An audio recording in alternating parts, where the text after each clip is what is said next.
Hola, hola, y bienvenidos to another episode celebrating Bleeding Disorders Awareness Month. Today, I'm your host, Alexa.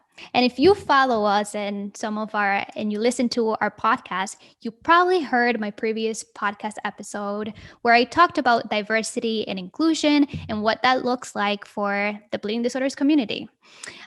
This is absolutely a shameless plug for you to check it out, but also because it goes hand in hand with today's episode. Today, our guest is Kimberly Ramseur, and she will be with us to talk about the experiences of Black and Brown folks living with bleeding disorders in the United States. This episode is extremely important and can be triggering for a lot of us, especially people of color. This episode is really the beginning of a conversation to many more in-depth discussions about what it really means to be Black or Brown in this community. What are our experiences? What is our treatment like? Are we treated differently, and why are we treated differently? The podcast today will be very short and straight to the point, but I really want you all, and I ask that you listen with an open heart and with empathy. I ask you that you find tools to educate yourself on anti-racism and ways to combat white supremacy. This is a very important issue, and today you'll gain a better perspective on these experiences with our guest who shares lived experiences, but also that historical perspective within our bleeding disorders community. We'll be back after this quick break with Kimberly Ramseur.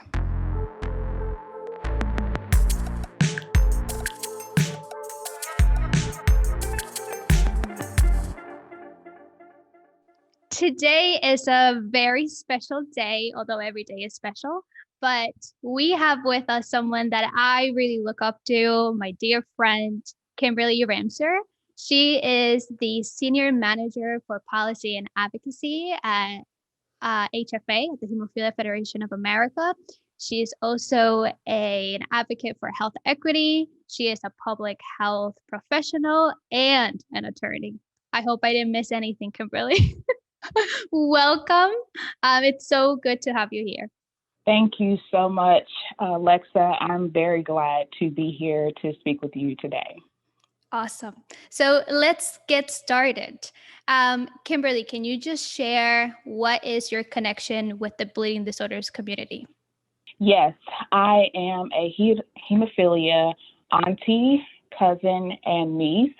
And I actually had an uncle who lived with hemophilia years ago. He died when he was 8 years old, unfortunately, back in the 1960s. And he is one of the first known people in our family to have hemophilia.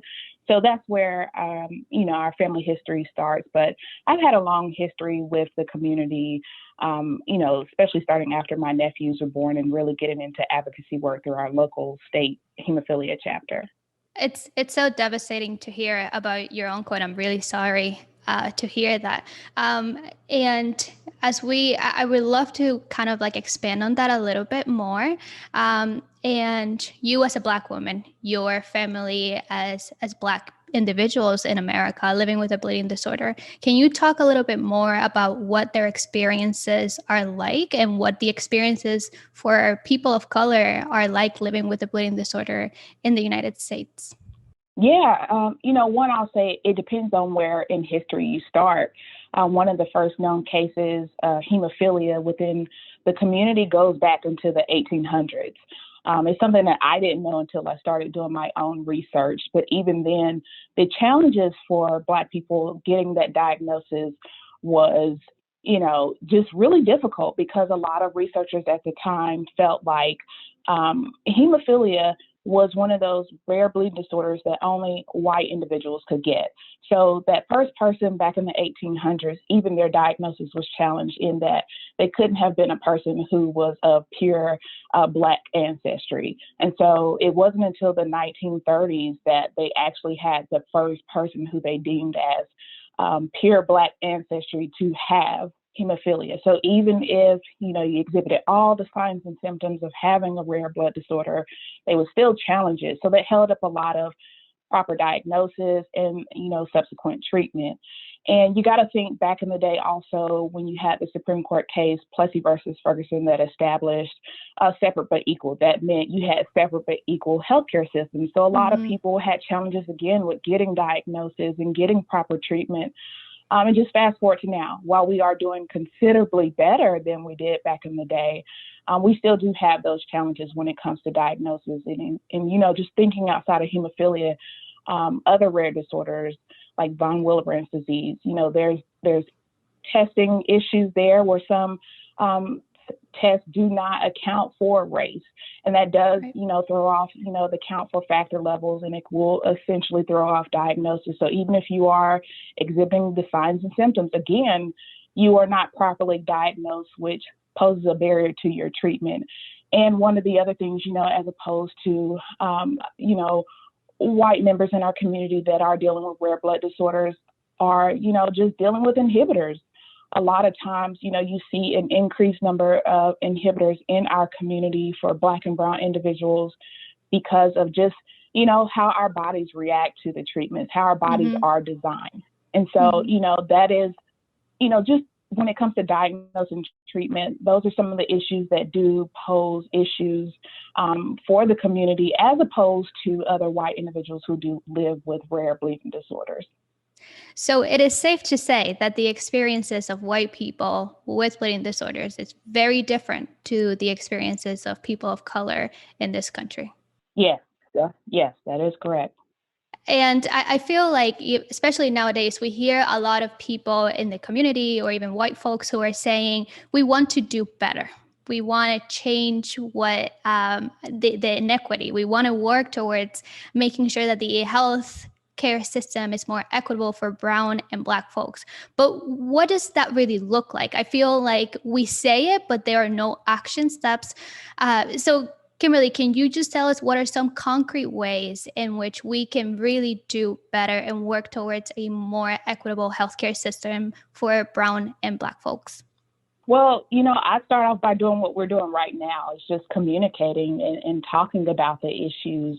Right now, we are starting to see a whole lot more of conversations around health equity, and specifically within the bleeding disorders community. So definitely having the opportunity to communicate about the issues, but when we are communicating, making sure that we are good listeners. I mean, we could talk all day, but if we're not actually listening, how will we learn?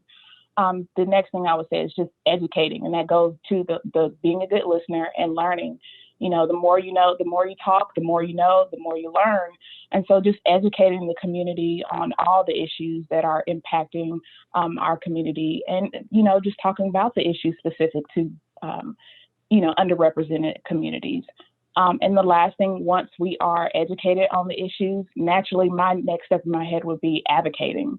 So if that means, going to your state legislatures or going to Congress, talking to schools, your job, or anywhere else in the community so that we understand better and advocate for the things that we need. And so just, looking for those things to do moving forward. And I think that is what we are doing now, and going forward, we will do better. Awesome. Well, thank you, Kimberly. I really thank you for your time and for your voice. It's so important to have Black and Brown voices talking about their experiences and allowing Black and Brown folks to really lead this work. And I'm so honored to have you here. Thank you so much for your time. Thank you so much, Alexa. I'm delighted to be joining you in this conversation. So thank you again.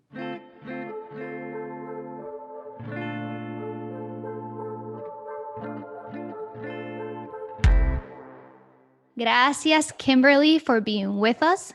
Bloodstream team, for your work on this series, as always. And thank you all for listening. And thanks to Kada for being the presenting sponsor of the Bloodstream podcast. Check out bleedingdisorders.com to learn more.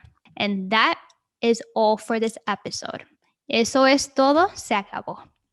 Circle back to hear all the episodes celebrating Bleeding Disorders Awareness Month, and find Bloodstream Media on Facebook, Instagram, and Twitter. Check out the program notes for this episode in your podcast player or on bloodstreammedia.com, where you'll find links and information related to the stories and segments featured on this episode.